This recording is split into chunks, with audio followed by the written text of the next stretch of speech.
we have a new Super Bowl champion, and unfortunately for some, it's yet again the New England Patriots. They've been to 7 Super Bowls in Bill Belichick's tenure since he took over in, I believe it was 2001. They've won 5 of them. Tom Brady has 5 rings. And, at this point, this is probably the greatest dynasty ever in the NFL. And Tom Brady is now being talked about as the best quarterback in the NFL. What's also being talked about is the epic collapse that the Atlanta Falcons surrendered. They were at one point up in the third quarter, I believe 28-3. And somehow the Patriots came roaring back and really, I mean, it made the game a lot more fun to watch. But for those that wanted to see Atlanta win, it was kind of a bitter pill to swallow there. Still, not only in the game itself, but in those teams' pathway, either regular season, postseason, there were a lot of things that other teams could learn from both of these squads. And, whether it's personnel, whether it's way to operate, that sort of thing. I want to get your guys' thoughts on this because obviously now the Patriots are kind of seen as the pinnacle of NFL success and how to run a team. Atlanta has now they've lost their offensive coordinator for them, unfortunately. They have a head coach who seems to have, rejuvenated that team, though. Scott, I'll start with you. If you were to look at the Falcons and the Patriots, what is one takeaway that the Bengals should grab and run with in 2017? I would say, I guess if I was going to come with one takeaway, it would be do not do what the Falcons did on third down. That was just absurd. I went back and charted it. I was trying to look for something to mention on the podcast as far as the Super Bowl. The Falcons were 1 for 8 on third down, and that's kind of putting it generously. I went back and looked because I knew they threw on some of those, and I wanted to see, okay, what did they really do? They threw on every single third down attempt the whole entire game. And that just gets to be, if you're the Patriots and that's all they're going to do, it makes covering it a heck of a lot easier. So I'll just give it a quick rundown. First through their third downs. 3rd and 5, begin the first third down they had in the game. Pass, they get sacked. Next time they have a third down, 3rd and 3. So shorter, more manageable. They pass the ball again, they get sacked.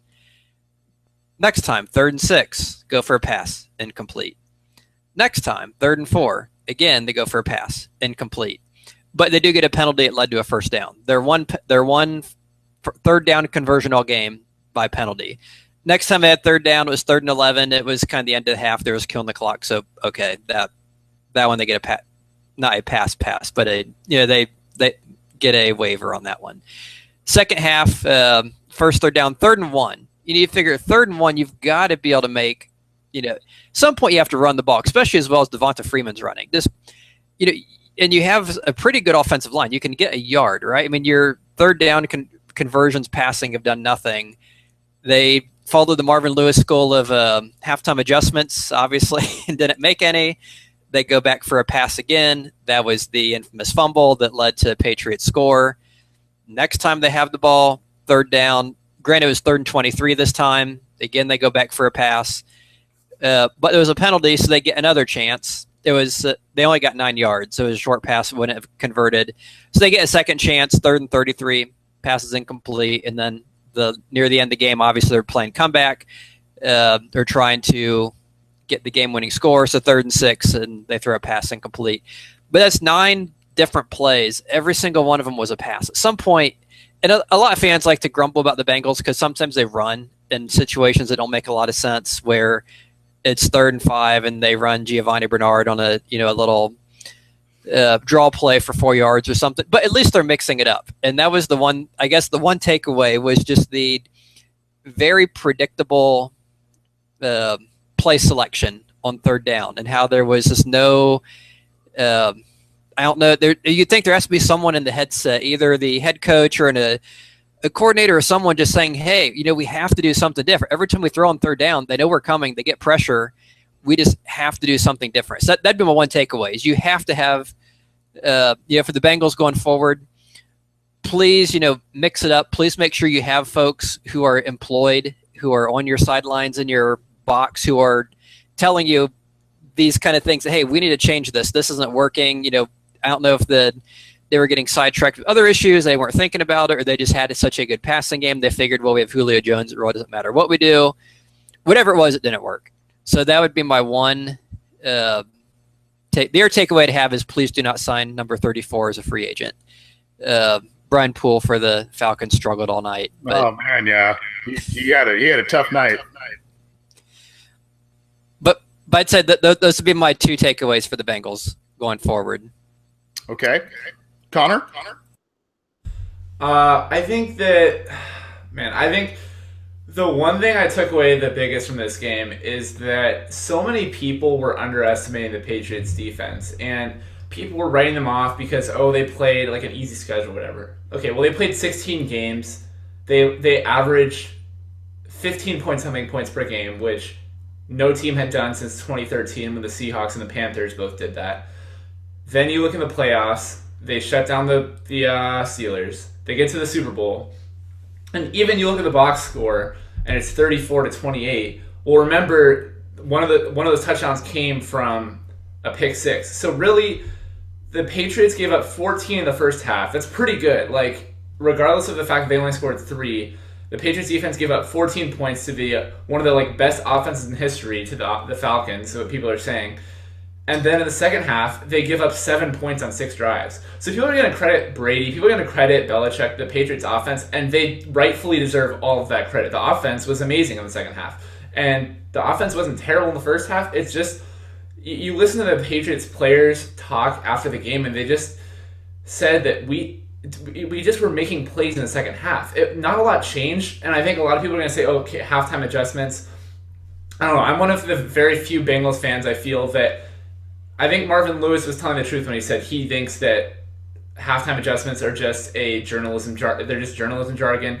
I think that good teams are prepared for the whole game, and they obviously make adjustments as the game goes on. But it's not like Belichick really changed his strategy at halftime. I mean, the Patriots defense just made plays when it had to make plays.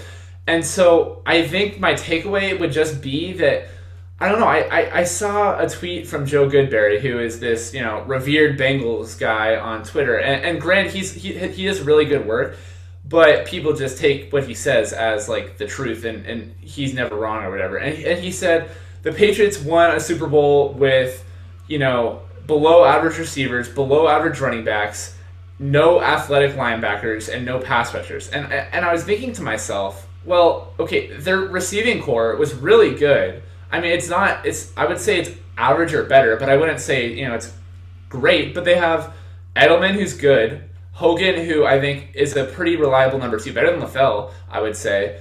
And then they had Amendola and a couple other guys. They had one of the NFL's deepest backfields in LeGarrette Blount, Dion Lewis, and James White, who comes out of nowhere and puts on a clinic in the Super Bowl. They have Dante Hightower, who's a really good, that might not be the athletic linebacker, but I mean, in today's day and age, if you're good, you're good. I'd take good over athletic any day. And then you have, you have Jabal Sheard and Chris Long, who, they manufactured a pass rush without those big names, and I think that's worth mentioning, is that it was good coaching. But I don't think that it's one of those things where you have to either have a good quarterback or the most elite defense in the world. It really is, more than anything, it sounds so cliche, it's a team effort. It's from top to bottom. The Patriots just made plays when they needed to make plays. We saw in so many Super Bowls, especially the Giants games, plays just didn't go their way. Edelman and Welker had, I think it was Welker that had a bunch of huge drops in one of those Giants games. Early in the game, Brady wasn't Brady wasn't bad. It's just his guys weren't, they had a couple of drop passes. LeGarrette Blount really couldn't do anything on the ground. Dion Lewis wasn't really making any sort of an impact. And they didn't really change a lot in the second half. The plays just were made. Brady was on fire all game. The receivers made a lot of really good plays in the second half. And the defenders just you got that strip sack when you absolutely needed a strip sack. You get the stop even though the Falcons recovered an onside kick in your own territory. It's just those plays, and it's just a mentality. I think my biggest takeaway is that winning the Super Bowl is so much more than just like people. We're always talking about, okay, well, what do the Bengals have to do to win a playoff game? And it's not that they're so far away, but it's just such a feat to actually win a Super Bowl. You have every single thing has to be clicking, and it was just so impressive to watch that game because the Falcons played a good game. I mean, the second half they really did collapse, but Julio Jones had a couple of amazing catches. Devontae Freeman slowed down, Tevin Coleman slowed down, and the game plan just wasn't really. I think hindsight's 2020. It's a lot easier to criticize the game plan now than it was during the game. No one was really complaining, it seemed like, about Shanahan's play calls during the game. But I think it shows that from top to bottom, it takes so much. And for me, that's why I really can't hate the Bengals for wanting that continuity, because you see a team like the Patriots win this game, and I'm not saying it's because they didn't ever fire their head coach. Granted, he's like Bill Belichick, but they've done everything they needed to do. They drafted well. They made a couple of nice free agent signings. There weren't really a lot of free agents that made a huge impact on this year's team, for what it's worth, except for Martellus Bennett and, I guess, Jabal Sheard. But it's really just and I guess Chris Hogan too. But it's really a matter of just there's so much intangible stuff that goes into the Super Bowl. I think it's so easy for us as fans to say, well, you need a quarterback, you need an elite defense, you need this and that. You need everything to go right to win a Super Bowl, and it's so much more. Like, even if the Bengals win a playoff game, it's just a matter of having that mentality as a team. And I'm not going to be the one to say that Marvin Lewis can or can't take them to the Super Bowl, but I mean, it's just such a big effort from top to bottom, and it was so impressive to watch. See, that's where, and no offense to you, buddy, that's where I'm going to disagree with you. That's fine. Marvin Lewis, we kind of said tongue in cheek on this show when he openly said, second half adjustments don't exist. That's just a made up thing. I look at that Super Bowl. I look at the difference in the type of play that you saw from the Patriots in the first half to the Patriots in the second half. It harkens back to when the Bengals played the Patriots this year. And remember how close that game was in the first half at halftime. I think the Bengals in Gillette Stadium were maybe trailing by 3 points, and it was a really tightly contested game. All of a sudden, the Patriots made adjustments, used their tight ends way more than they did in the first half, and the Bengals got blown out. I saw a much – and maybe it wasn't, to your point, Connor, maybe it wasn't so much a noticeable change in – scheme or play calling. I also kind of throw into second half adjustments in rallying the troops and saying, there were drop passes in that first half. There were poor throws by Tom Brady. Protection wasn't good. If you get into that locker room and you rally the troops and you say, this is not good enough, you have to play better. This is the biggest game in the world and you are playing poorly.